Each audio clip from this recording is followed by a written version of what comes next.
दुनिया के सबसे बड़े न्यूज सेंटर से ये है बीबीसी ग्लोबल इंडिया। नमस्कार, मैं हूं अपूर्व कृष्ण। हर सप्ताह ग्लोबल इंडिया में हम लेकर आते हैं वो खबरें जो जुड़ी हैं आपसे, तो महसूस करिए हमारे साथ खबरों की धड़कन। ग्लोबल इंडिया में इस बार मोदी की बहुचर्चित अमेरिका यात्रा, कितना फर्क पड़ा दोनों देशों के आपसी संबंधों पर।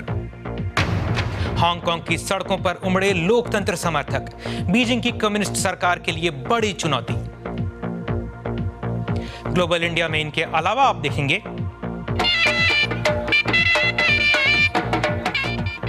क्या बन्नू में बंद हो जाएगी बरसों से बजते ढोलों की थाप।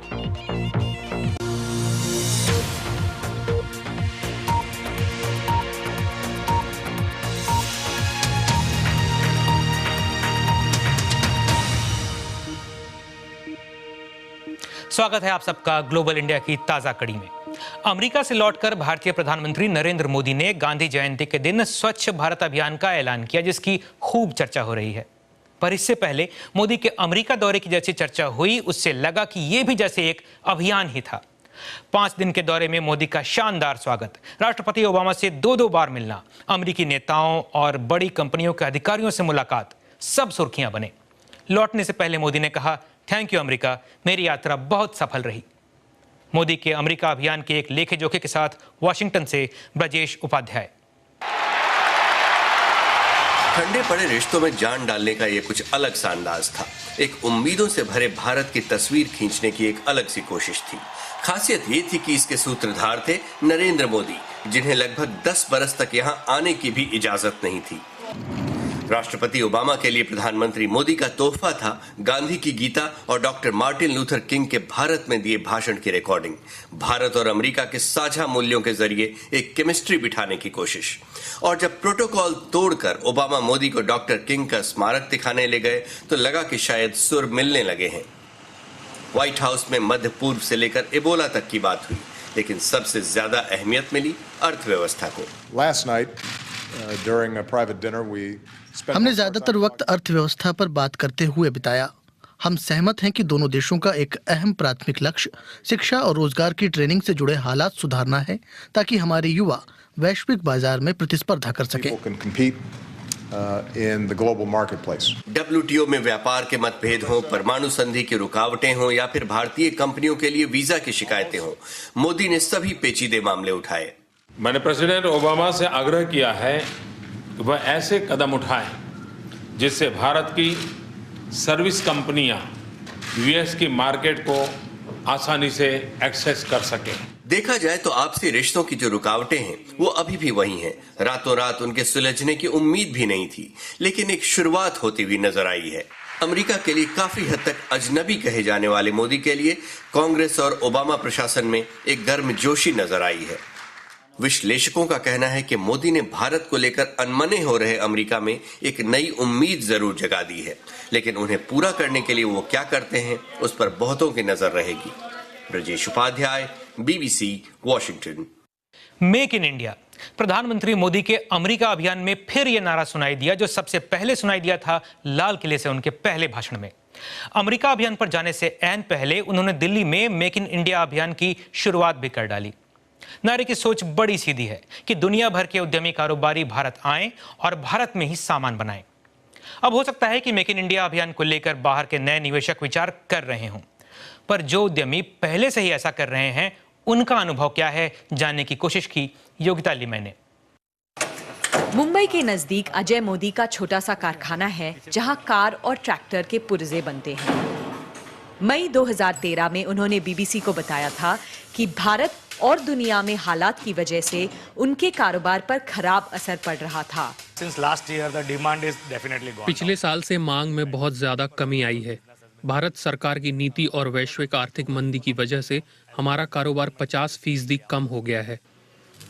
लेकिन अब लगभग 1.5 साल बाद उनके कारोबार में 5% बढ़ोतरी हुई है।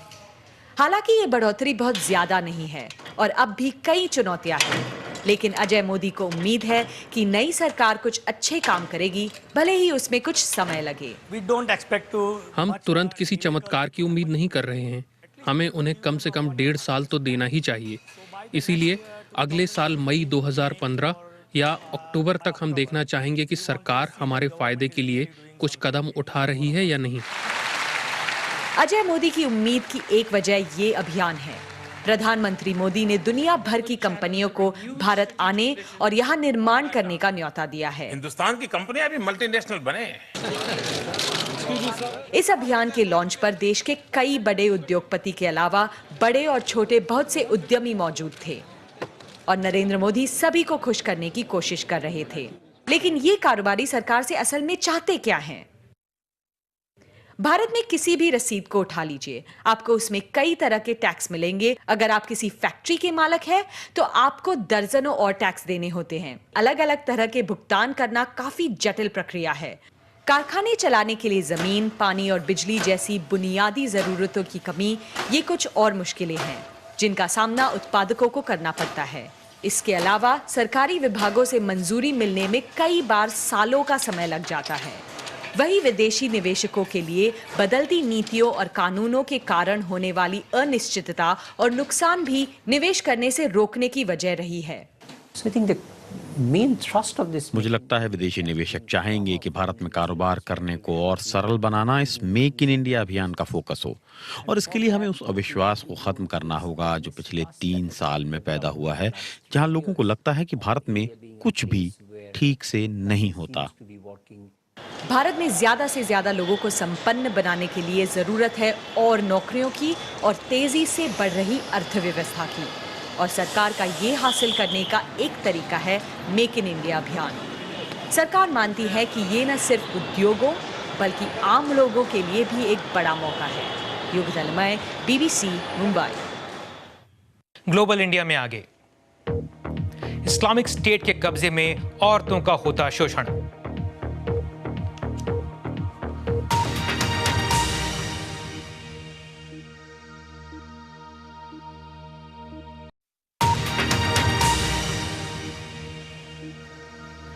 लंदन में BBC ब्रॉडकास्टिंग हाउस से आप देख रहे हैं ग्लोबल इंडिया। सोचिए कि किसी राज्य में मुख्यमंत्री का चुनाव होना है, मगर केंद्र कहे कि चुनाव में खड़े वही लोग होंगे जिन्हें केंद्र चाहेगा। हांगकांग में कुछ यही स्थिति है, जो चीन का एक स्वायत्त क्षेत्र है। चीन के कम्युनिस्ट आकाओं ने कहा है कि हांगकांग में 2017 में पहली बार चुनाव होगा, मगर खड़े वही होंगे जिन्हें चीन चाहेगा। हांगकांग के लोकतंत्र समर्थकों को यह मंजूर नहीं और विरोध जताने के लिए वे सड़कों पर उतर पड़े। 1 अक्टूबर चीन का राष्ट्रीय दिवस। तिएननमेन स्क्वायर पर कम्युनिस्ट सरकार के सत्ता में आने की 65वीं वर्षगांठ का समारोह। हर बार की तरह इस बार भी चीन सरकार संदेश देना चाहती है कि देश में शांति है, एकता है। पर हांगकांग में इस बार नजारा कुछ और है। वहां चीन सरकार से नाराज प्रदर्शनकारी सड़कों पर उतरे हुए हैं। हांगकांग पहले ब्रिटेन का उपनिवेश था, जिसे 1997 में चीन को लौटा दिया गया, इस शर्त के साथ कि हांगकांग अगले 50 साल तक मुख्य चीन से ज्यादा स्वायत्त और स्वतंत्र रहेगा। मगर पिछले कुछ समय से हांगकांग वासियों को लगा कि चीन उनकी स्वतंत्रता पर शिकंजा कस रहा है। जून में वहां लोकतंत्र समर्थकों ने एक अनाधिकारिक जनमत संग्रह करवाया और फिर रैली की। इसके बाद 31 अगस्त को चीन ने ऐलान किया कि 2017 में हांगकांग में सत्ता प्रमुख चीफ एग्जीक्यूटिव के पद के लिए चुनाव करवाए जाएंगे। मगर कुछ दिन बाद कहा गया कि इसमें वही लोग खड़े होंगे जिनके नाम चीन को मंजूर होंगे। मगर हांगकांग के लोकतंत्र समर्थकों को ये शर्त मंजूर नहीं। वहां छात्रों ने 22 सितंबर से 1 हफ्ते का क्लास बॉयकॉट शुरू किया, जिसके बाद से आंदोलनकारी सड़कों पर उतर आए। हांगकांग पुलिस और प्रशासन ने उन्हें रोकने की कोशिश की, मगर आंदोलनकारी पीछे नहीं हटे। अगर हमने ये मौका गंवाया तो फिर हांगकांग का कोई भविष्य नहीं बचेगा। इन लोगों का हौसला काफी मजबूत है और उन्हें पता है कि उनकी मांग जायज है। हम असल चुनाव चाहते हैं और चाहते हैं कि मुख्य कार्यकारी CY लेउंग इस्तीफा दें। मगर हांगकांग के चीफ एग्जीक्यूटिव लेउंग ने इससे इनकार करते हुए पूरे प्रदर्शन को ही गैर कानूनी घोषित कर दिया है। सरकार इन अवैध गतिविधियों से प्रभावित नहीं होगी। इस गैर कानूनी विरोध से केंद्र सरकार 31 अगस्त का अपना फैसला नहीं बदलेगी। उधर चीन सरकार न केवल हांगकांग सरकार के साथ खड़ी है, बल्कि उसने दूसरे देशों को भी चेतावनी दे दी है। हांगकांग चीन का एक विशेष प्रशासित क्षेत्र है। हांगकांग की घटनाएं चीन का आंतरिक मामला है, इसलिए दूसरे देशों को कुछ कहने और करने में सतर्क रहना चाहिए और न हांगकांग में जारी गैर कानूनी घटनाओं का समर्थन करना चाहिए। चीन सरकार प्रदर्शनकारियों की मांगों को मान लेगी, इस पर कईयों को संदेह होगा। मगर प्रदर्शनों ने चीन सरकार की चिंता बढ़ा दी होगी, इस बारे में भी कोई संदेह नहीं। BBC report. और अब बीबीसी ग्लोबल राउंड अप, दुनिया की बड़ी खबरों पर बीबीसी की खास नजर। अमेरिका के टेक्सास राज्य के डैलस शहर से बीबीसी संवाददाता एलिस्टर लीटहेड ने बताया है कि वहां खतरनाक इबोला वायरस से संक्रमण का एक मामला सामने आने के बाद सतर्कता बढ़ा दी गई है। वहां 20 सितंबर को अपने संबंधियों से मिलने आए एक लाइबेरियाई नागरिक को 10 दिन बाद इबोला संक्रमित पाया गया। ये अमेरिका के भीतर इबोला संक्रमण का पहला मामला है। इससे पहले कुछ अन्य अमेरिकी लोग इबोला संक्रमित हुए थे, मगर उन्हें यह संक्रमण अफ्रीकी देशों में हुआ। पश्चिम अफ्रीका में इबोला से 3,500 से ज्यादा लोगों की मौत हो चुकी है। अफगानिस्तान में अंतर्राष्ट्रीय सेनाओं के प्रमुख जनरल जॉन कैम्पबेल ने बीबीसी के काबुल संवाददाता डेविड लॉयन को बताया कि उन्हें नहीं लगता कि चरमपंथी गुट इस्लामिक स्टेट अफगानिस्तान में अपनी गतिविधियां शुरू कर सका है। उन्होंने कहा कि अफगानिस्तान में राष्ट्रपति अशरफ गनी की नई सरकार के अमेरिका के साथ किए गए नए समझौते से अफगान सैनिकों का मनोबल मजबूत हुआ है। ब्राजील में रविवार के आम चुनाव पर नजर रख रहे बीबीसी संवाददाता वायर डेविस का कहना है कि वहां राष्ट्रपति दिल्मा रूसेफ दोबारा निर्वाचित होने की कोशिश कर रही हैं, मगर उन्हें चुनाव में सोशलिस्ट पार्टी की नेता मरीना सिल्वा से कड़ी टक्कर मिल रही है। दोनों ही महिलाएं पूर्व राष्ट्रपति लुइस लुला डी सिल्वा की सरकार में मंत्री रह चुकी हैं और इस चुनाव को लुला डी सिल्वा के उत्तराधिकार की लड़ाई के तौर पर भी देखा जा रहा है। इस्लामिक स्टेट चरमपंथियों के हमलों, उनकी बर्बरता और उनसे कैसे जूझा जाए, इन सारी बातों के बीच उन औरतों और लड़कियों के बारे में ज़्यादा चर्चा नहीं हो पा रही जो उनके कब्जे वाले इलाकों में फंसी हुई हैं। पर अब बीबीसी को ऐसे प्रमाण मिले हैं जिनसे पता चलता है कि आईएस चरमपंथियों ने लगभग 3,500 औरतों और लड़कियों को अपने कब्जे में रखा हुआ है, जिनके साथ बदसलूकी हो रही है। बीबीसी को इसका पता उन औरतों से चला जो किसी तरह इन इलाकों से बचकर भाग पाईं। वो पीड़ित हैं और अकेले हैं। इराक के यजीदी समुदाय के हजारों लोग बेघर हो चुके हैं। इन लोगों को अगस्त में इस्लामिक स्टेट के लड़ाकों ने इनके घर से खदेड़ दिया। लेकिन सबसे बुरा हाल उनका हुआ जो आईएस के चंगुल में फंस गए। रशू एलिस और उनके बेटों ने अपने गांव को हथियारों से लैस लड़ाकों से बचाने की कोशिश की। उनकी कोशिशों से बाकी लोग बचकर भाग सके, लेकिन वो अपनी शादीशुदा बेटी अदला की मदद नहीं कर सके। अदला को दूसरी लड़कियों के साथ बंधक बनाकर रखा गया था। वो अब भी इस सदमे से नहीं उबर सकी हैं। हर रोज पुरुष आते और हिजाब हटाने को कहते ताकि वो हम में से पसंद की लड़कियां ले सकें। कई के साथ बलात्कार हुआ। उन्हें घरों से बाल खींच कर निकाला गया। हमें नहीं पता कि आखिरकार उनके साथ क्या हुआ। इस महिला को सताया गया और भूखा रखा गया। आईएस पर हुए हमलों के दौरान वो किसी तरह बचकर भाग निकली। सुरक्षित जगह तक पहुंचने के लिए वो 3 दिन तक पैदल चली। 9 साल तक की बच्चियों को वो बेच देते हैं। कई लोगों ने एक साथ कई लड़कियों को खरीद लिया।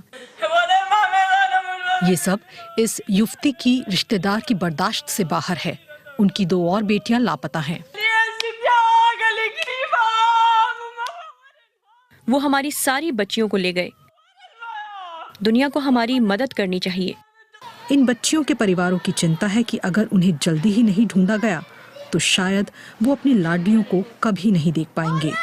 BBC report. ग्लोबल इंडिया में आगे, गाड़ी चलाते चलाते सोना और सुस्ताना संभव।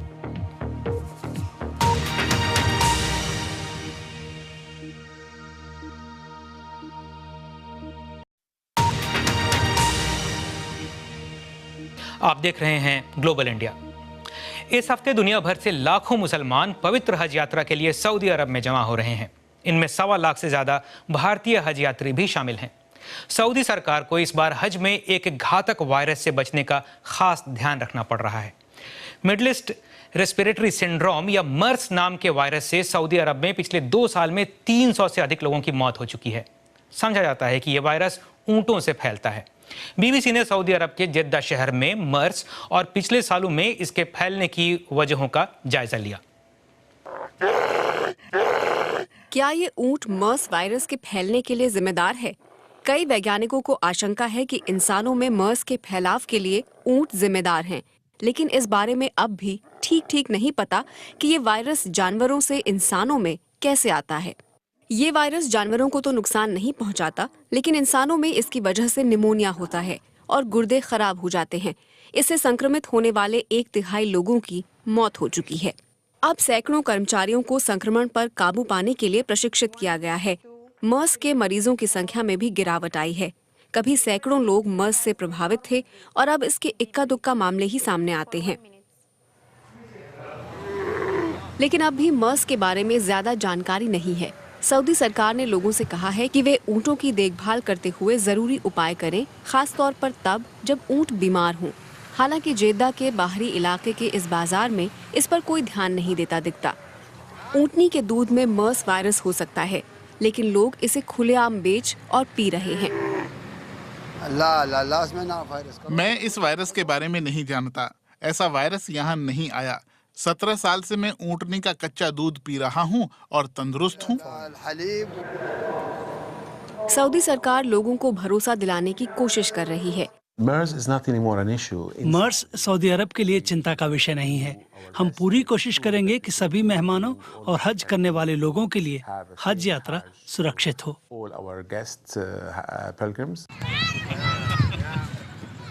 मर्स को लेकर अभी स्थिति नियंत्रण में है, लेकिन विश्व स्वास्थ्य संगठन का कहना है कि ये अब भी चिंता का विषय है। BBC report. दिन पे दिन गाड़ियों में काफी कुछ ऑटोमेटिक होता जा रहा है। जैसे ऑटोमेटिक गियर वाली कारों में गियर अपने आप बदल जाते हैं। गियर बदलने के लिए स्टीयरिंग से हाथ हटाने की जरूरत नहीं, पर अब तो लगता है कि स्टीयरिंग व्हील को भी हाथ लगाने की जरूरत नहीं रहेगी। जर्मन वाहन निर्माता कंपनी मर्सिडीज बेंज ने पिछले दिनों ऐसे ही एक ट्रक का टेस्ट किया। 1 दशक से भी कम समय में अमेरिका और यूरोप के हाईवे पर इस तरह से गाड़ी चलाना मुमकिन हो सकता है। अपने ट्रक को ऑटोमेटिक या स्वचालित मोड में डालकर ड्राइवर आराम कर सकता है या फिर ऑफिस का काम निपटा सकता है। मर्सिडीज बेंज कंपनी के फ्यूचर ट्रक की अधिकतम रफ्तार 85 किलोमीटर प्रति घंटा है। ट्रक खुद ब खुद अपनी लेन में चल सकता है और आगे ट्रैफिक जैम होने पर इसका कम्युनिकेशन सिस्टम रफ्तार कम करने की चेतावनी भी देता है। और परेशानी बहुत ही बड़ी हो तो सिस्टम ड्राइवर से दोबारा स्टीयरिंग व्हील संभालने के लिए कहेगा। चेतावनी मिलते ही ड्राइवर तुरंत स्टीयरिंग व्हील संभाल लेता है। ऐसा नहीं है कि वो सो रहा है या किसी और काम में व्यस्त होता है। ये बिल्कुल विमान की तरह है, जहां विमान ऑटो पायलट पर उड़ता है, लेकिन पायलट भी होते हैं जो जरूरत पड़ने पर टेक ओवर कर सकते हैं। डेमलर की योजना साल 2025 तक इन फ्यूचर ट्रकों को व्यापक स्तर पर बनाने की है, लेकिन इसमें अभी कई दिक्कतें हैं। आगे चल रहे किसी दूसरे वाहन से बचने के लिए फ्यूचर ट्रक अभी खुद ब खुद लेन नहीं बदल सकता और किसी भी देश में फिलहाल बिना ड्राइवर के वाहनों के बारे में कानून नहीं है, जिससे कोई दुर्घटना होने पर जवाबदेही तय की जा सके। BBC report. भविष्य में आने वाली गाड़ियां और अब तकनीक जगत की हलचल क्लिक में। माइक्रोसॉफ्ट ने अपने नए ऑपरेटिंग सिस्टम विंडोज 10 का अनावरण किया है। हालांकि पिछला वर्जन विंडोज 8 था। विंडोज 10 में पिछले ऑपरेटिंग सिस्टम से गायब स्टार्ट बटन ने वापसी की है नए लुक के साथ। माइक्रोसॉफ्ट उम्मीद कर रहा है कि उसके वो पुराने ग्राहक भी वापस आएंगे जिन्हें विंडोज 8 इतना पसंद नहीं आया था। नया ऑपरेटिंग सिस्टम कई तरह के डिवाइसेस में आराम से फिट हो सकता है। आंदोलनों में तकनीक का इस्तेमाल कितनी तेजी से बढ़ रहा है, इसका नमूना हांगकांग में चल रहे लोकतंत्र समर्थक प्रदर्शनों में देखा जा सकता है। वहां प्रदर्शनकारी अपना संदेश भेजने के लिए फायर चैट ऐप का इस्तेमाल कर रहे हैं। इस ऐप से बिना इंटरनेट के 70 मीटर के दायरे में बातचीत हो सकती है, जबकि लाइव डिस्कशंस में एक साथ 10,000 लोग शामिल हो सकते हैं। हाउस ऑफ कार्ड्स ऐसा पहला टीवी सीरियल था जिसका प्रीमियर टीवी नहीं बल्कि इंटरनेट चैनल नेटफ्लिक्स पर हुआ था, और अब नेटफ्लिक्स फीचर फिल्में बनाएगा जो सिर्फ इसी चैनल पर देखी जा सकेंगी। पाकिस्तान के खैबर पख्तूनख्वा प्रांत में एक शहर है बन्नू, जहां की एक पुरानी परंपरा रही है ढोल वादन। पर बन्नू चरमपंथ प्रभावित कबायली इलाके से सटा है और इसका असर बन्नू पर भी पड़ा है। वहां हाल के समय में कला संगीत से जुड़े लोगों पर हमले हुए हैं और ऐसे में ढोल संगीत को जारी रखना जोखिम भरा काम बनता जा रहा है। समीउल्लाह 25 साल से पाकिस्तान में खैबर पख्तूनख्वा इलाके के बन्नू में ढोल बजाने के पेशे से जुड़े हैं, लेकिन चरमपंथ के प्रभाव के कारण इलाके में तेजी से बदलते हालात और संगीत से जुड़े लोगों पर हमलों की वजह से अब ये पेशा उनके लिए ज्यादा आकर्षक नहीं रहा है। समीउल्लाह का कहना है कि अब वो ये पेशा छोड़ने के बारे में सोच रहे हैं। अब इस फन में ज्यादा मजा नहीं रहा। हर तरफ मसले मसाइल बढ़ रहे हैं। डर और खौफ की फिजा में काम नहीं होता। इस पेशे में अब ज्यादा पैसे भी नहीं रहे, बल्कि उल्टा हमें नुकसान हो रहा है। बन्नू शहर में ढोल की थाप पर नाचने की परंपरा पाकिस्तान के जन्म से पहले से चल रही है। रूढ़िवादी इलाका होने के बावजूद शहर के रहने वालों ने कभी रूढ़िवादियों को अपने ऊपर हावी नहीं होने दिया, लेकिन हुनरमंदों और फनकारों को सामाजिक दबाव और दूसरी मुश्किलों की वजह से अब इस लोक कला के लिए खतरे पैदा हो गए हैं। यहाँ के लोग मज़हब पसंद हैं, इसलिए ये मौसीकी का रिवाज यहाँ नहीं है। सिर्फ ढोल हमारे सकाफती वर्षा है, यहाँ ढोल बजाते हैं, सब भंगड़े लगाते हैं। और ये जब से पाकिस्तान बना है, इससे पहले भी ये बन्नू शहर आबाद था और यही दस्तूर, यही रिवाज यहाँ कायम है। बन्नू में ढोल बजाने के फन को जिस तरह जिंदा रखा गया है, उस तरह सरकार की तरफ से इस स्थानीय लोक कला को वो जगह नहीं मिल पाई जितना इसका हक बनता था। BBC report. बन्नू के ढोल वादक। ग्लोबल इंडिया में इस बार इतना ही। BBC ब्रॉडकास्टिंग हाउस से ग्लोबल इंडिया की पूरी टीम को अनुमति दीजिए। नमस्कार।